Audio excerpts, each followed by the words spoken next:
زین کے فادر کو فون کیا اور انہیں میں نے کہا آپ کالج جائیں. دھماکہ ہوتا ہے تو جس طرح کی آواز آتی ہے، کالج کے پاس نہر بھی ہے، کہتے ہیں اس کا پانی چھلک جاتا ہے. اس میں اندر رہنے والا کون بچا ہوگا. اسی لمحے زین کو شوٹ کیا گیا. وہ بلٹ جو تھی وہ زین کے ساتھ ساتھ مجھے بھی لگی.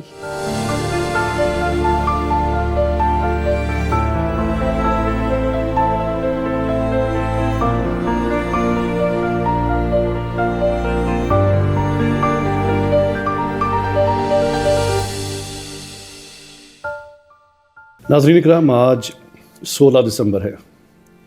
ایک 16 دسمبر یاد دلاتا ہے جب ایک پاکستان دو ہوئے. ایک 16 دسمبر یاد دلاتا ہے کہ ٹھیک آج سے ٹھیک 10 سال پہلے سانحہ APS ہوتا ہے، اور وہ 149 جانیں جنہوں نے وطن کے لیے قربانی دی. کیا آج ان کی قربانی کو ہم سبوتاژ نہیں کر رہے ہیں؟ کیا آج بھی احتجاج دھرنے نہیں ہو رہے؟ وہ 16 دسمبر جو تھا اس نے یکجا کیا تھا کہ اب بھی سنبھل جاؤ پاکستانیوں، کتنی قربانیاں دو گے. آج میں زین کے ساتھ، ان کی والدہ کے ساتھ موجود ہوں. ان کے ساتھ کیا بیتی ہے یہ ایک الگ داستان ہے. ابھی میں ان کے والد صاحب سے مل رہا تھا جو بزرگ ہو چکے ہیں، کیونکہ جوان بیٹے کا لاشا اور اس کو کندھا دینا یہ دنیا میں سب سے بڑی ایک اذیت ہوتی ہے ایک والد کے لیے. زین کی والدہ میرے ساتھ موجود ہیں، آئیے ان سے بات کرتے ہیں. السلام علیکم. وعلیکم السلام. میں یہ تو نہیں پوچھوں گا کہ آپ کے دل پہ اس وقت کیا بیتی ہے. میں ایک باپ ہوں، میرے اپنے 4 بچے ہیں. جو میری فیلنگس ہیں اس سے زیادہ آپ کی فیلنگس ہوں گے. آپ ایک ٹیچر بھی ہیں، اس وقت آپ ایک اسکول میں ڈیوٹی سر انجام دے رہی تھی.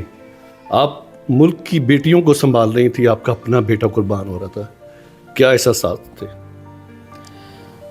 16 دسمبر کو جب عام سی صبح تھی اور میں گرلز کالج میں ڈراپ ہوئی اور زین اپنے بوائز کالج چلا گیا. جب 10:40 پہ مختلف قسم کے رومرز تھے کہ کسی نے کوئی اپنی ذاتی دشمنی کی بنا پر کالج آیا ہے. کوئی کچھ کہہ رہا تھا، کوئی کچھ کہہ رہا تھا. اسی میں ہی میں نے میڈم طاہرہ قاضی جو پرنسپل شہید ہو چکی ہیں، میں نے ان کو کال کی تو انہوں نے میرا فون اٹھا لیا. میں نے جب ان سے پوچھا کہ کالج میں کیا ہو رہا ہے، انہوں نے کہا بہت کچھ ہو رہا ہے، تو اور فون بند ہو گیا. اسی لمحے زین کو شوٹ کیا گیا اور مجھے اس وقت اس محاورے کی سمجھ آئی جو کہتے ہیں نا دل سے دل کو راہ ہوتی ہے. اس وقت وہ بلٹ جو تھی وہ زین کے ساتھ ساتھ مجھے بھی لگی. چونکہ میں گرلز برانچ میں تھی اور اس وقت پشاور میں ایک قیامت صغریٰ کا حال تھا. اس میں جوان لڑکیوں کو اس طرح نہیں چھوڑا جا سکتا تھا کہ ہم انہیں ان اٹینڈنٹ چھوڑ دیتے، یعنی کہ ان کو کوئی دیکھ نہ رہا ہوتا. لہٰذا میں نے جو میری ذمہ داری تھی میں نے وہ پوری کی. اس کے بعد اس میں فون بھی اٹینڈ کرتی تھی. اس کے بعد پھر میں نے زین کے فادر کو فون کیا اور انہیں میں نے کہا آپ کالج جائیں. جب وہ کالج چلے گئے تو انہوں نے مجھے کہا کہ جس قسم کے وہاں سے بلاسٹ ہونے کی آواز آتی ہے، دھماکہ ہوتا ہے تو جس طرح کی آواز آتی ہے، تو چونکہ بوائز کالج کے پاس نہر بھی ہے، کہتے ہیں اس کا پانی چھلک جاتا ہے. تو انہوں نے مجھے کہا اس میں اندر رہنے والا کون بچا ہوگا. بہرحال وہ آپ نے شعر تو سنا ہوگا، قتل حسین اصل میں مرگ یزید ہے، اسلام زندہ ہوتا ہے ہر کربلا کے بعد. میں تو یہ دعا کرتی رہی کہ اتنی بڑی قربانی کے بعد اللہ کرے کہ ہمارا پاکستان بھی بدل جائے. دہشت گردی کے واقعات ہوتے رہے، آہستہ آہستہ آہستہ کم ہوتے ہوتے ختم ہو گئے. 10 سال کے بعد وہ پھر سر ابھار رہے ہیں. خدا را یہ مت کیجیے. اس سے پہلے کہ اور مائیں بیٹھ کے روئیں اور باپ اپنے ہوش کھو بیٹھے، خدا را اس طرح مت کیجیے. اپنی دشمنیوں کو اپنی ذات کا فائدہ، ایک فرد واحد کا فائدہ ہونے کے لیے اجتماعی لوگوں کو نقصان مت دیں. کیونکہ ظاہری بات ہے ہمارے ملک میں